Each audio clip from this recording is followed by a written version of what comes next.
Welcome to episode 47 of the Luke Macias Show. Honestly, today I have so much to go through, and I don't want to keep you here forever because you'll probably get tired of listening to me after like 20 or 30 minutes. I know so many friends and conservatives who have told me that they listen every week just to get their little nugget of Texas news and updates. And so I want to try to confine that into a consumable piece of information, but there's a lot going on and a lot to talk about. So I'm going to try to go as quickly as possible, but I want to start. If you're watching this on a video, you're going to see the mug I show you again. Fake news stops here. Isn't that a cool mug? So this mug, you're only going to get it one way, and that's by going to the Texan.news and subscribing before the end of the year. And if you do that, they are going to ship you a mug, because I did it and they shipped me a mug, and I have my mug now and I get to drink my coffee, and you can keep it at your house. That way, when other Texans are there and you're drinking coffee and they go, wait, how did you stop fake news with a coffee mug? You'll say, because I'm a subscriber to the Texan and I get real news without all the crap, and I'm sticking it to the liberal media. And I'm making sure that there's a journalistic outlet in Texas that is delivering real news for Texans. So go to the Texan.news and you will get this cool mug like I have. So fake news stops here. And if you're listening to this on one of the podcast platforms, you can't see the mug. So you'll have to go to Facebook or go to YouTube and watch the episode just so you can see the mug for yourself. It's a white mug, red, black text. It's all good. Okay, we have a ton to get to. So what I'm going to do is I'm going to break it up into addressing just a handful of federal things real quick, and we're going to move straight into state politics. So there's two things going on the federal side. One was that the Senate Judiciary Committee met to discuss the IG report, Inspector General's report, regarding the FBI's investigation of the Trump campaign. And for those of you who maybe saw snippets here and there, I would highly recommend that you go to Blaze TV, their YouTube channel, and just look for the Ted Cruz clip they have. They've got about a 5.5-minute clip that you need to watch for yourself, but it's just him exposing the reality that members within the FBI doctored evidence and literally gave the FISA court information that was opposite to what reality was in order to obtain warrants that gave them the ability to spy on the Trump campaign throughout the 2018 or throughout the 2016 elections. And so this is disturbing. Josh Hawley said something that I've said several times already, but during the conversation and during his first comments, he said, it doesn't surprise me, and I don't think most Americans should be that surprised that we now know that the government of Russia tried to impact our elections. And by the way, that's not Trump colluding with Russia. That's just the government of Russia trying to impact and manipulate our election results. That shouldn't surprise us, because nations like China and Russia are major actors on the global stage, and they're going to try to affect that. But what should really disturb us? It's the fact that our own government tried to manipulate and impact our elections, and tried to manipulate the citizens, and tried to investigate the presidential nominee of the opposite party to the one that was in power. And that is a major problem. And so go watch that. You can watch all sorts of other clips, but the one with Ted Cruz, he's our senator here in Texas, so please go do that.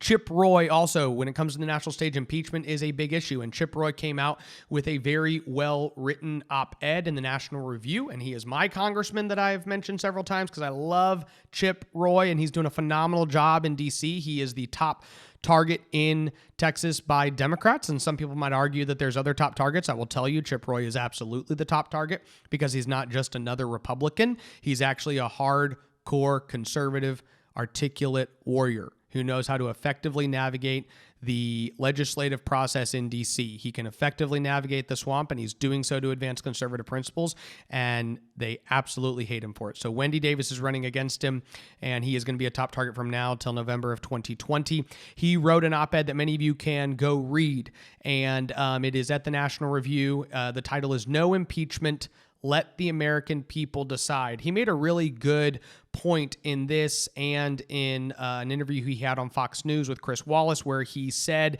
that it's important to remember that our founders did not give us a recall of the president, which, you saw in Wisconsin when they tried to recall Scott Walker, or a vote of no confidence. You don't take votes of no confidence on our president. They only gave us the impeachment process when the president commits high crimes and misdemeanors and is found guilty of high crimes and misdemeanors. And so he articulates really what impeachment is for and why Democrats have failed to make their case effectively. I am going to just read you a quick little excerpt, which I appreciate, and I think we should all appreciate. He said, "To determine the facts, I have largely sought to avoid the media circus while taking part in depositions, reading reports, and observing public hearings. As a former prosecutor and as a member of the House Oversight Committee, I believe it important to review the facts and then render judgment." And you can read his piece at the National Review to see what his judgment is. And then he makes a case for why Democrats have not made their own case for Trump being guilty of committing a crime. And so, I just recommend that y'all go listen to those issues. Okay, couple other quick updates for you. We also have the Tinsley case, and we have baby Tinsley who is trying to be killed by a hospital in Fort Worth. And I don't think they would like me saying it that way, but it's absolutely what's happening. Cook's Children's has tried to end the life of this small 10-month-old girl who is under their care against the wishes of her mother. And this has caught a lot of attention. Representatives Tony Tinderholt and Tam Parker went down to the hospital on the day that the hospital was trying to end the child's life. And their efforts and the efforts of Texas Right to Life and other strong organizations stepped up and preserved her life. And so there was a very long case, and I'm sure we will be coming to you with more and more information, because in this case, Texas Right to Life made their case. I'm sorry, I said the word case too much there, but they made their case for why the Texas Advanced Directives Act is unconstitutional and why these hospitals should not be shielded from immunity when it comes to the attempt to end the life of a patient against the patient's will or the will of the parents of the patient. And so just to give y'all some context, which I thought really came to light, Texas Advanced Directives Act is basically what provides hospitals the authority, currently in Texas, to place a do not resuscitate order on you, or in this case, they want to take this child off of the ventilator she's on. So it's not just DNRs. They want to actually remove her from the ventilator so that she will die. And so they convene an ethics panel, and they say, this child needs to die. And the ethics panel says, okay, this child shall die. Is her mom okay with it? No, she's absolutely not okay with it. But we think that it has to happen. And so the ethics panel places a 10-day rule on this child. And they say, in 10 days, we will remove treatment from your child. And that is when everybody stepped into gear and said that is absolutely not going to happen. What the judge did was the judge granted an extension to the current clock through, I believe, January 2nd. The Texan also, since we're talking about them, have a piece on this that you can go read the full update on the Tinsley case there for what exactly happened. But the judge, Chief Justice Sandy Marion of the Fourth Court of Appeals, ruled an extension through January 2nd. So Tinsley will at least live through Christmas. Praise the Lord. And at some point between now and then, she may be making a ruling on the broader situation. But here's what I really want to talk about, because I love the fact that this case is going through the court system, because we actually get to have a real discussion about what this is all about, which is the ethical question at hand around the Texas Advanced Directives Act. So Texas Alliance for Life and Texans for Life and the Texas Catholic Conference of Bishops and Texas Medical Association and Texas Hospital Association. By the way, the Texas Medical Association and the Hospital Association have both advocated for pro-choice policies in this state for quite some time. They are anti-life organizations, okay? And that's not all they lobby for, but the Texas Medical Association opposed the sonogram bill that we passed, which is a major pro-life victory in Texas. They opposed the ban on abortions. They actually supported third trimester abortions. So the Texas Medical Association has a long history of not understanding why and respecting life. just in general. It's really sad because many of you know so many physicians that you trust, but unfortunately their lobby has decided to become an arm of the far left when it comes to the abortion issue and this issue when it comes to the end of life issue. So they submitted an amicus brief in which they disagreed with the Texas Attorney General, disagreed with Texas Right to Life, disagreed with so many of us who believe in parental rights and respecting all life. And they submitted, and I'm going to read just a couple excerpts to understand the opposition's position, okay? So this is from their amicus brief. So I'm not taking this out of context. It says, a medical intervention that could further prolong life can also, directly or indirectly, inflict significant suffering without proportionate benefit to the patient. When such an intervention would come near to the end of life, in a situation with no meaningful prospect for cure or recovery, a treating physician might believe that further interventions would inflict only harm, violating one of the oldest and most deeply held principles of medical ethics. These ethical principles protect doctors as well as patients. Really? As well as patients? These ethics protect patients so the doctors can end their life without their permission. This one says, medical providers in these end-of-life situations face not only an ethical dilemma, but also feel concrete personal anguish over being the instrument used to inflict non-beneficial suffering on a patient. Now, I want to make sure you understand, non-beneficial suffering on a patient, as defined by Texas Alliance for Life and the Texas Medical Association, means keeping the patient alive. Understand that. When they say this, they're talking about whatever. They're talking about leaving the respirator on Tinsley, okay? They're talking about whatever, like keeping her alive, the ventilator, the respirator. I don't even remember. I'm not a doctor, okay? But I'm pretty sure I understand ethics. So they feel personal anguish over inflicting this non-beneficial suffering on a patient. Family members of patients also go through their own decision-making process. Really? No, they don't get to decide. You've decided for them. But they say they go through their own decision-making process as they begin to have these conversations with their doctors, and then at their own pace and rooted in their own sincere sense of morality, come to grips with the reality of the hard choices facing. This is how we wish things happened. A doctor explained the situation. And by the way, there are times when you have to let go of a child or a loved one, an elderly person. Many of you will face that decision. I will probably potentially face that decision at some point. It could happen to any of us. And there will be a time in which you need to know it's time to let go. And then here is what they say. So this is what we discuss back and forth. And they have their own decision to make, right? Patients get to decide, doctors get to decide. Let's figure this out. Here's what they say. Without a law like the Texas Advanced Directives Act, these conversations might be intractable. With the statute, there is a process that moves toward closure. With the statute, there's a process that moves toward closure. Closure means death. Closure means the patient dies. And the Texas Medical Association and Texas Alliance for Life believe that they get to play God and that they get to decide whether or not the patient being cared for is worthy of being kept alive. Acting as if they know all of what the medical treatment will happen, that this is inevitable. This is a 10-month-old little girl that could die, by the way, but she's not dead. Okay, so keep tuned in to the Texan to know more about what is going on there. Let's talk about George P. Bush.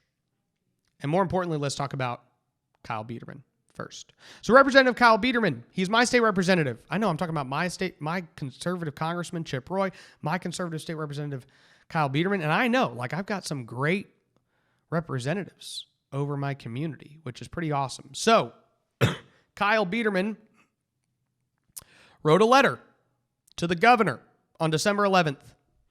And if you want to know more about what's happening at the Alamo, actually episode 9, I believe, is a conversation between Representative Jonathan Stickland, Representative Kyle Biedermann, and myself.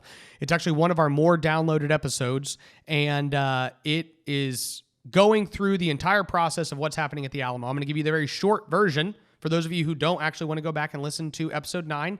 Basically, what happens is the City of San Antonio and the state of Texas, under the direction of George P. Bush, have entered into a plan to remake the Alamo. They call it the Reimagine the Alamo, okay? And they want to change the Alamo. They want to make it more beautiful. But in so doing, they want to focus less on the battle of the Alamo and more on the history of all that has happened on this plot of land.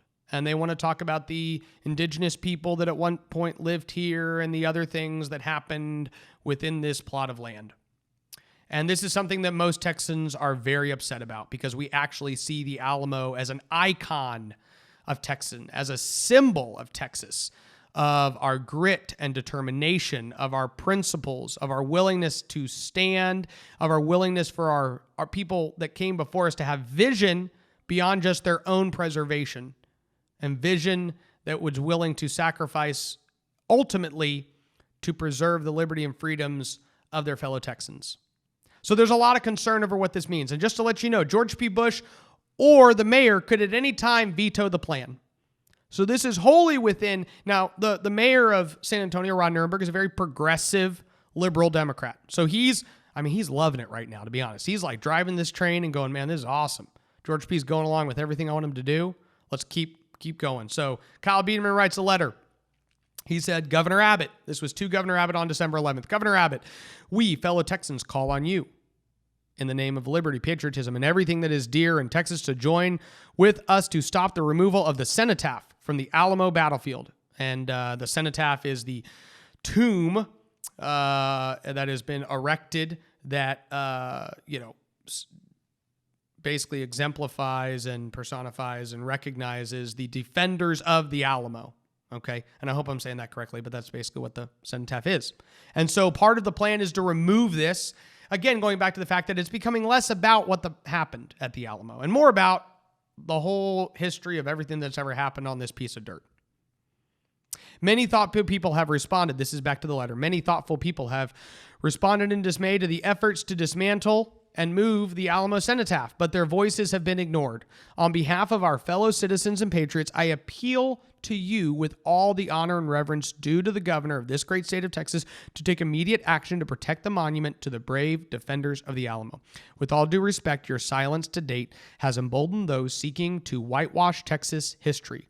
The plan to disgrace the Alamo defenders and move the cenotaph is being rushed for political cause. If this action is not reconsidered, we will all regret this as an avoidable travesty. Your silence or inaction will be recorded in the history of not only Texas, but America and the world. Governor, I plead to you to stand for what is right at this moment in time. Your leadership is not only needed, but required. The dismantling and removing the sacred cenotaph is on schedule to be accomplished before the end of the year in the dead of night. Governor, our request is simple and our cause is just. We ask that you, as the one leader in Texas capable of exercising your bully pulpit and the powers of your office, to immediately halt these efforts. On behalf of Texans, I again appeal to you to protect and defend the sanctity of this monument. So, later that day, and let me explain to you. So I guess somebody somewhere said something about George P. Bush. And like, when I say somebody somewhere, I mean, even in George P. Bush's post, he didn't even say who made this post. It's not somebody of like significant repute. Just some activists out there hears that there's going to be a statue of Santa Anna erected on the Alamo battlefield. Okay. And this is what happens, right? Information gets spread out, the game of telephone, and people go, I heard this. So some guy out there, some guy, I don't even know who he is, says, I heard that Santa Anna statue's going up at the Alamo, and George P. Bush signed off on it. And George P. Bush was not happy about this accusation. And so the same day that Kyle Biedermann wrote a letter to the governor saying, we got to do something about this, some random guy out there says this, and George P. Bush wants to draw attention to this man's words. So he posts, one must ask themselves, why am I being accused of honoring the murderous dictator Santa Anna?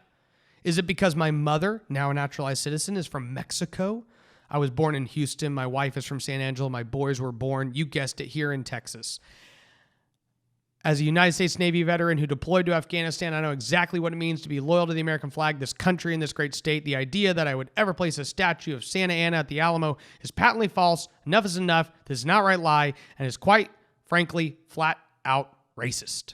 Now, I just have a couple problems with this statement. One is the fact that George P. Bush is most definitely playing the victim here. I mean, Matt Rinaldi said it best, to be honest. He actually replied to George on Twitter. He said, I didn't believe this story when I read it, talking about the whole Santa Anna statute, but trotting out the racism straw man like this gives credibility to the story instead of debunks it. Like this gives credibility to the story instead of debunks it and makes the people you want to listen most tune out. Let's not act like the left. And I think I'm going to reread this because I just botched that up so bad. I'm sorry, Mr. Rinaldi. I didn't believe this story when I read it, but trotting out the racism straw man like this gives credibility to the story instead of debunks it and makes the people you want to listen most tune out. Let's not act like the left. And that's true. Because while this is what George P. Bush would love you to focus on, it's not the real story.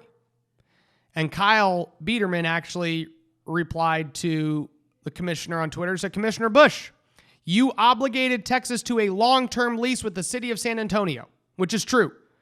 George P. Bush's deal is like whatever they're doing, I'm kind of going along with. And I'm going along with the reimagination. And this is a direct quote from the mayor of San Antonio. So if you want to know where the out-of-context statement would come about some statute of Santa Anna, which, by the way, is not happening, never has been happening. So there's no Santa Anna statute. But if you want to know the intent behind Mayor Ron Nirenberg, who George P. Bush is teaming up with regarding the Alamo, here's what he's got to say.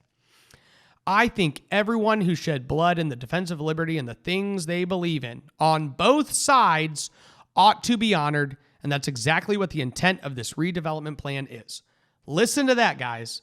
Ron Nirenberg wants to make sure that liberty lovers on both sides of the Alamo battle are honored in this new reimagination of the Alamo. That's absurd. That's like erecting a World War II monument and saying, we'd really like to honor the Nazis that were also fighting for their country. It's absolutely patently absurd. And that is the person that George P. Bush is going along with. So if you want to know why people are upset, George P. Bush, that's why. And you're in a position to veto this entire project. And I know it'd be really bad for you to do an about face right now, but I'm going to recommend for your own political future that you definitely do an about face right now and turn right around. Okay? Next, pornography. I wrote a piece in The Resurgent. For those of you who are not familiar with that, it's Eric Erickson's publication. I'll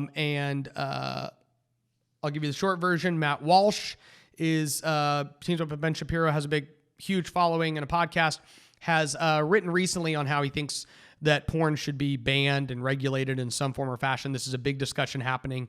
Don't Google like porn debate. It's a bad thing to Google, but you should be well aware of just the discussion happening amongst how do we handle pornography within our society. And it's a major, major, major problem that's affecting everyone. And if you don't think it's affecting your family, you're lying to yourself. So figure out how it's affecting your family. So I wrote a piece, and if any of y'all want to read this, you can go to The Resurgent and look, because I only have one piece on there.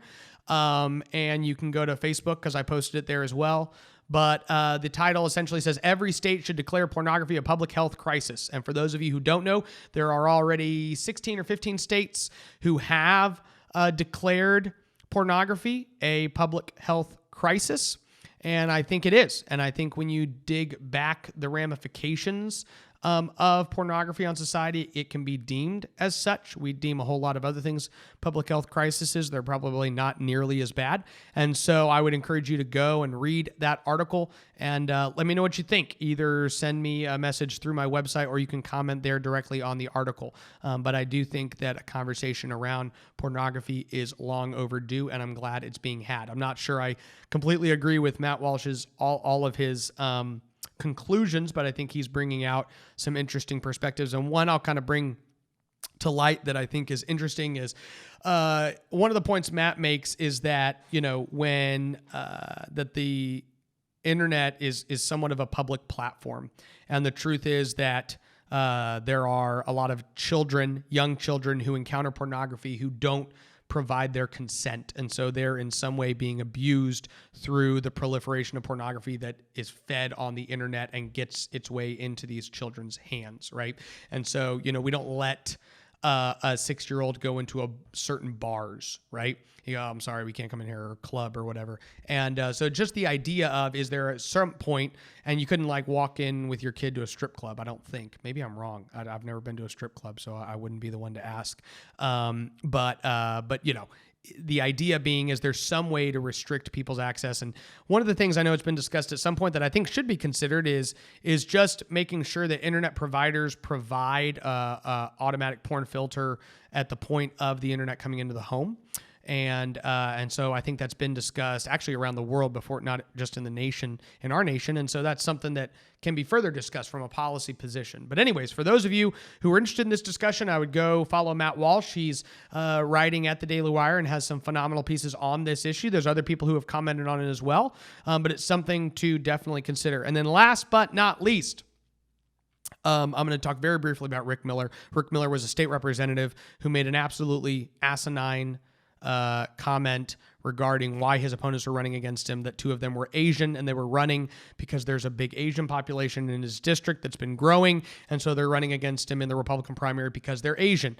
He did not say something racist, okay, and George P. Bush also called this racist, so I don't know what George P.'s deal about racism is, because racism is horrendous, but racism loses its sting when you just throw it out anytime somebody refers to someone's nationality in any way.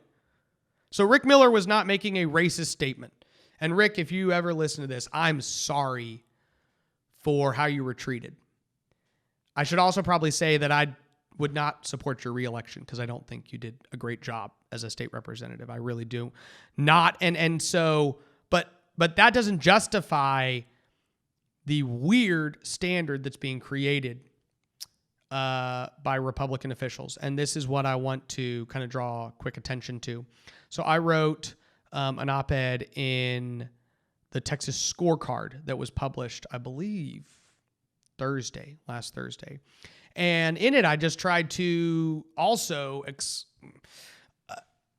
at least lay out the disturbing trend of a vague standard that's being set by Republicans. Because what happened was Rick made this statement. It came out in the Houston Chronicle, and then the governor reneged his endorsement. The party chairman, James Dickey, came out and basically called for Rick Miller to step down. And, thus ensued this entire situation. I'm really concerned.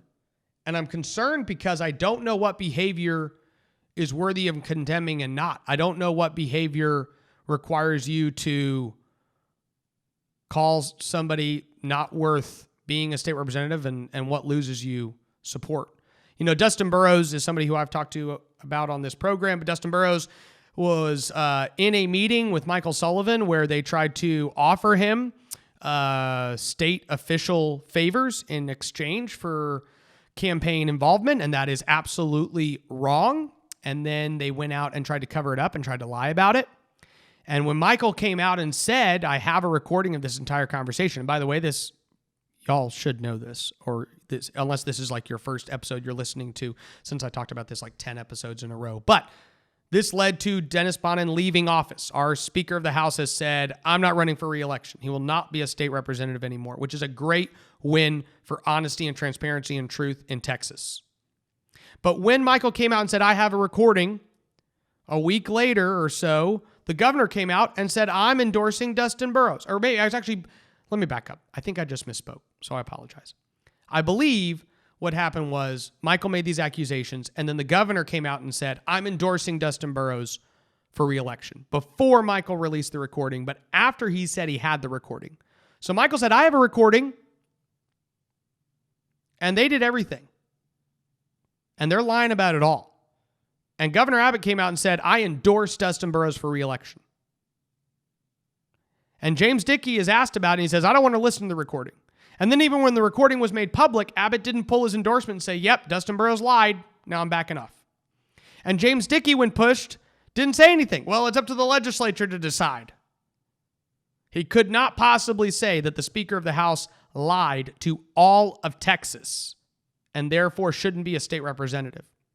But Rick Miller came out and said his primary opponents were running against him because they're Asian, and there's a lot of Asians growing in his district, so they think that that's going to help them electorally. He's not saying, they didn't say, why are your opponents disqualified from being state representatives? Because they're Asian. That would be a racist statement, by the way. They didn't say, what's the biggest problem with your opponents? What's the biggest issue between you and your opponents? Well, they're Asian and I'm not. That would be a racist statement. If they said, what are you going to tell the voters? Why are you going to tell the voters to keep you? Well, because I'm not Asian. That's also a racist statement. Rick Miller didn't say any of those things. What he said was dumb. What he said was ill-advised. It was uneducated. It was wrong. But it wasn't racist. And all of a sudden, James Dickey's like, I'm glad he's gone. We're not playing identity politics. And that's not true, James, because you're playing identity politics in the fact that corrupt leadership in the Texas House can't get called out. But a guy says the word Asian and you're calling for his head. That's identity politics. Consistent politics would be trying to set a standard, find a standard, and actually stick to it. I quoted Matt Schaefer in this op-ed because I think he said one of the best things when he came out in opposition to Dennis Bonnen. He said, the behavior we tolerate becomes the standard we set. So what is the standard? And what makes Rick Miller the worst of the bunch? I don't know. I think his statement about his primary opponents running against him was completely false, dumb. Referring to them by their nationality was tremendously stupid as well. Rick Miller's not a racist, and I think everyone who knows him will agree with that fact. I'm just asking, what makes Rick Miller so special? Why is he the one who everyone can come call for his head? I'm worried about the standard that's being set. It's not going to be good long-term for the Republican Party. If we can't call out corruption and deceit, but we can run somebody out because they trip up and say something dumb about their opponents being Asian. Not racist. And I hate racism. I hate racism. But Rick Miller didn't say anything racist. And the Republican Party jumped all over him right after covering up and staying silent over one of the biggest scandals in Texas history. 50 years from now, if you're taking a Texas government course, you are going to read about the corrupt Speaker Dennis Bonnen. It's going to be in your textbook. I guarantee it. You're not going to hear anything about Rick Miller. Nobody's going to know about Rick Miller. One of these issues was significant, and people ignored it. Luckily, enough people stood up to force Dennis out. But the people that ignored it jumped right up out of their chairs as soon as Rick Miller said this in the Houston Chronicle. And I don't think that's good for us. I really don't think that's good for our party or our state. And I think I've talked long enough. So with that, we're going to close this episode out. I'm going to close, if you're still listening to this, okay? I'm going to close with this. You need to join the Texan, okay? You do. If you're still listening to this recording, you either really don't like me and want to know everything I say, because you're, I don't know, working against me. Or you actually are a conservative somewhere in the nation, hopefully in Texas. And in that case, you should be a subscriber to the Texan. It's so cheap. You're paying like $90 a year. It's like $8 a month. It's like 2 Starbucks. And that is paying an organization that's providing real news to Texas. And if you do it before the end of the year, you're going to get this super cool mug. Fake news stops here. See it? For those of you watching the video. And if you're listening, just go to thetexan.news. You'll see it there. Do it before the end of the year. I'd highly recommend it. I'm a paying subscriber to the Texan. I did it like the first week. I've loved everything they put out since. I don't know everything. I haven't read everything they've put out since. I've read 20% of what they put out, maybe 10. But everything I've read, I've loved. And you're probably going to read some stuff that I won't read because you and I probably have slightly different tastes in the things that we try to consume on a daily basis. But you should do it. I'd recommend it. Thank you so much for listening. Please subscribe. If you're also listening to this still, just review us. Come on. Just leave a little review. It helps us rise in different rankings when people are searching Texas and politics and all sorts of stuff. So just leave a review. Be honest. Unless you really don't like it, then you don't need to be so honest. Okay? God bless you. Thank you so much for watching this video through in its entirety. If you're somebody who's been following on with the conversations and the commentary that we've been producing here, we're going to ask you to do a couple quick things. Go to lukemacias.com. You can give us your email and sign up. We will email you new content, commentary, conversations as we produce it. Also, you can, if you're on Facebook or YouTube, you can like our page, follow our page, or subscribe to our YouTube channel. This will just continue to ensure that when we produce content, it gets to you more easily. Thank you so much for continuing to support the conversations we're producing. God bless you. God bless Texas.